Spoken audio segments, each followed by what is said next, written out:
النهاردة ان شاء الله هنعمل معاكم صبغة طبيعية باللون البني الغامق.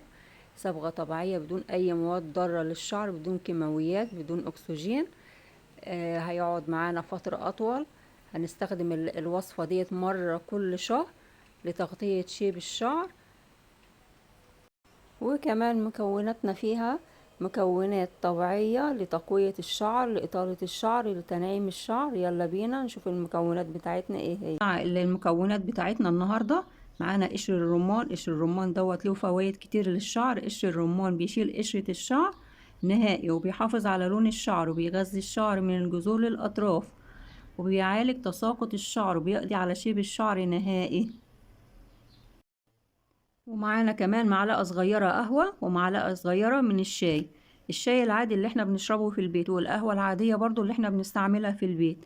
الاتنين دول يا جماعة هيساعدوا في اللون، في تثبيت اللون. هيدونا اللون البني الجميل، هيساعدوا ان هم اللون هيثبت معانا لفترة اطول. ومعانا كمان حبة البركة. حبة البركة ديت او الحبة السوداء بتساعد برضك على تلوين الشعر، بتدينا لون جميل وبتقوي الشعراية، وبتعالج تساقط الشعر وملء الفراغات، وبتطول الشعر وبتنعمه. هنشوف بقى ايه معانا تاني. معانا القرنفل. معانا وحدتين كده قرنفل. القرنفل بيدي تعطير للشعر، وبيدي لمعان للشعر، ويمنع تساقط الشعر. هنجيب بقى الحاجة اللي احنا هنستعملها بقى على النار، وهنحط بقى فيها المكونات بتاعتنا الجميلة ديت كده كلهم كده اهو. بسم الله الرحمن الرحيم. ومعانا كوباية ونص مية، ونرفعهم على النار لمدة 5 دقايق، ونهدي عليهم النار.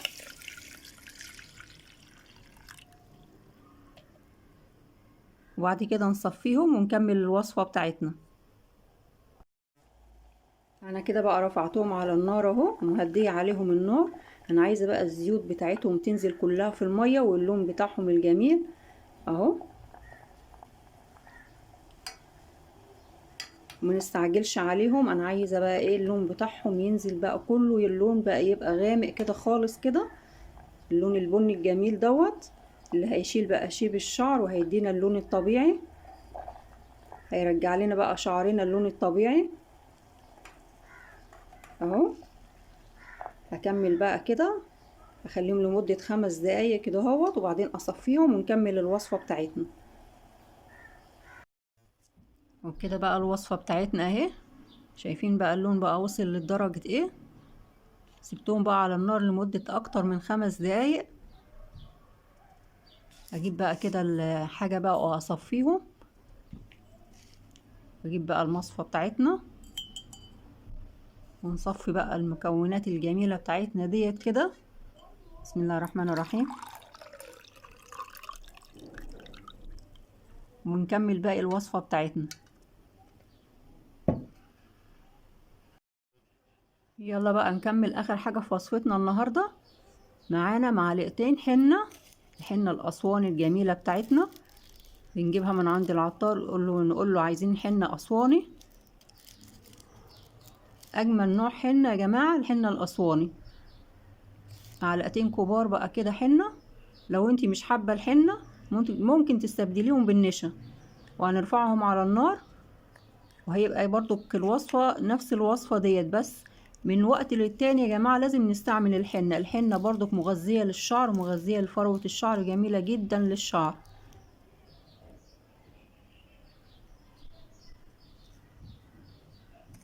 نحط كده نص معلقة عليهم تاني كده. ممكن تستعملي الكمية اللي انت عايزاها لو شعرك طويل او قصير. انا الكمية ديت كده هتقضيني كده اهي. هنحط بقى عليهم بقى الوصفة بتاعتنا الجميلة ديت كده. شوف اللون عامل ازاي.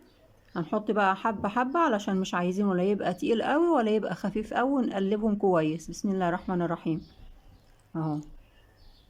ولو لو خف مننا نزودهم برضو حنة شوية، ونقلبهم كده كويس قوي مع بعض اهو. قلبهم بقى كويس. صبغة طبيعية بدون اي مواد ضارة للشعر، بدون اكسجين، هتدينا النتيجة اللي انت عايزاها، اللون البني الغامق الجميل. هنزودهم كده شوية ونقلبهم برضو لحد ما نوصل للقوام اللي احنا عايزينه.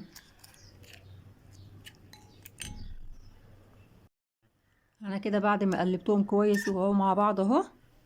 لو حابة ان انت البني يبقى بني محروق، ممكن تضيف عليهم نص معلقة من الحجر الاسود، هيديك اللون البني المحروق. انا حابة الدرجة ديت، درجة جميلة اهي. نفضيهم بقى، نحطهم بقى في الطبق بتاعنا دوت كده. ننزلهم بقى في الطبق بتاعنا كده. هيدينا لون جميل جدا جدا للشعر، وصفة طبيعية مفيهاش اي مواد ضارة للشعر.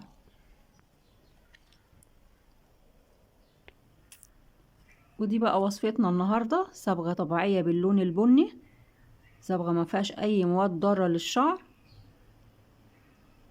نستعملها مرة كل شهر هيثبت معانا اللون اهو، لون جميل جدا جدا، هيرجع شعرك للون الطبيعي. هنستعملها ازاي؟ هنفرد شعرنا زي اي صبغة، هنفرد شعرنا وهناخد الخصلة خصلة كده من فوق لتحت، وبعد ما نخلصه هنلم شعرنا كله لفوق، وهنحط بقى عليه اي كيس كده نضيف كده اهوت، ونسيبه لمدة ساعتين 3 عشان يدينا النتيجة اللي احنا عايزينها. واللون نفس اللون اللي انت شايفاه دوت هو اللي هيديهولنا، هيبقى جميل جدا جدا لشيب الشعر، هيبقى نفس اللون ده. ما تنسوناش بقى في اللايك.